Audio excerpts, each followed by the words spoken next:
let's talk about Sophocles, the great Athenian dramatist and playwright. Sophocles has written numerous plays, but only a handful have survived.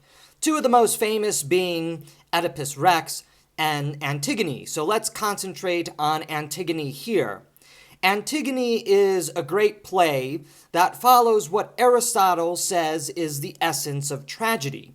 In the Poetics, Aristotle says that in tragedy we find admirable action, even though the play and the writing is tragic and people die.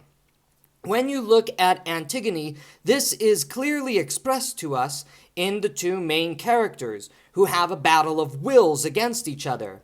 Antigone and her uncle who raised her, Creon. Antigone wants to bury the body of her brother who has died in a civil war. Creon, of course, is denying this, saying that he was an enemy and traitor of the state and therefore doesn't deserve the honor of that most important funeral rite. Antigone, however, is moved by a more inner reality. And the question that Sophocles is asking for us to wrestle with in the play is, where do we direct our loyalties? To our family or to the state? Creon represents the state, and Antigone represents the ancient ways, the old ways of filial piety and devotion to one's family. While Antigone eventually dies, burying her brother, Creon has a moment of revelation, tragic though it is at the very end of the play, that he should have been following those ancient ways.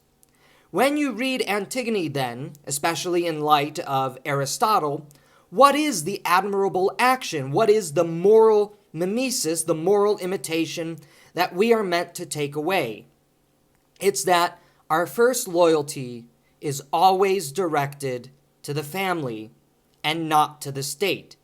In fact, another undercurrent in the play is how too much state power destroys life, destroys the family, and ultimately moves us towards destruction and death in its own pursuit of absolute power.